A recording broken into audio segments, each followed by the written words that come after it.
Қайырлы күн достар. Барлығы дерлік өмірінде кем дегенде бір рет іш қатуды бастан кешірді. Бұл мәселе жас ұлғайған сайын арта түседі.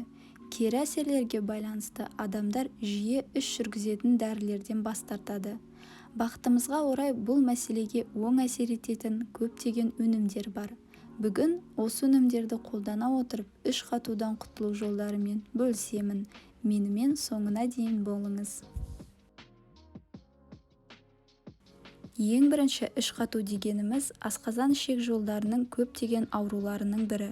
Оның себебі диетаның ерекшеліктерінде, стрессте, сұйықтықты жеткіліксіз қабылдауда болуы мүмкін. Нәжістің сақталуы ыңғайсыздықты ғана емес, сонымен қатар бірқатар асқынуларды тудыруы мүмкін. Ал енді іш қатудан көмектесетін өнімдерге көшейік. Солардың бірі қара өрік. Бала кезімізден бәріміз қара өрік іш қатуға көмектесетінін естідік. Іш жүргізетін әсері қара өрік қалыпты холеретикалық әсерге ие болуына байланысты. Сонымен қатар шартты түрде ішек микрофлорасының белсенділігін басады. Осылайша ішек биоцинозын қалыпқа келтіреді. Ол кептірілген жемістер түрінде де, қайнатпа күйінде де қолданылады. Келесі өнім ол айран. Айран құрамында лакта және бифидобактериялардың көп болуына байланысты ішек микрофлорасының тепе-теңдігін жақсартады.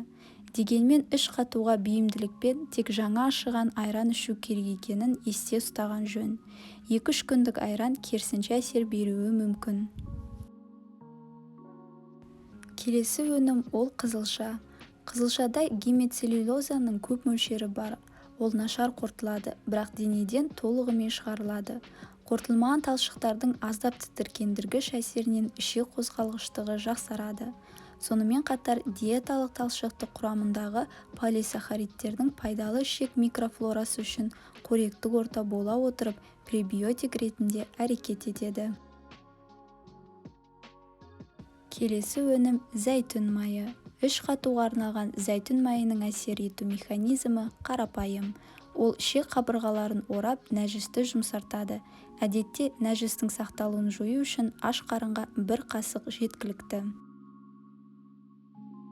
Келесі өнім ол қырыққабат. Қырыққабатта ас қорытуды жақсартатын және іш қатуды азайтатын пробиотикалық бактериялар бар. Бұл бактериялар иммундық функцияны және лактозаның сіңуін арттыра алады. Келесі іш қатудан көмектесетін тамаша өнім ол киви. Орташа алғанда 100 грамм кивиде шамамен 2-3 грамм талшық бар.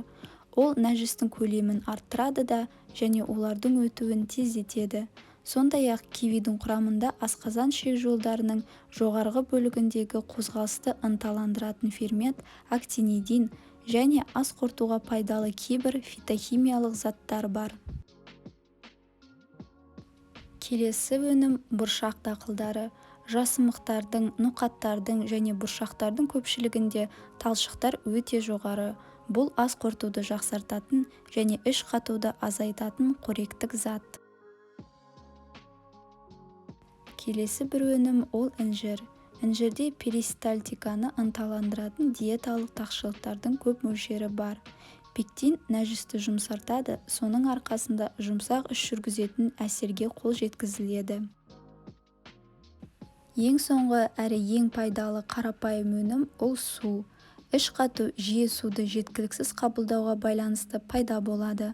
Денеде оның жетіспеушілігімен нәжіс тым қатты және тығыз болады.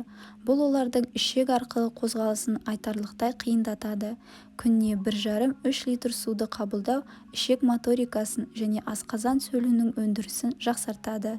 Қорыта келгенде диетаны өзгертуден басқа іш қатуды жою үшін физикалық белсенді өмір салтын жүргізу керек. Тыныс алу жаттығуларын жасау және арнайы әзірленген жаттығулар жиынтығын орындау ұсынылады. Бұл видеода айтылған өнімдерден басқа қандай өнімдер іш жүргізуге көмектесетінін комментарийда бөлісе кетіңіз және лайк басып каналға жазылуды ұмытпаңыз.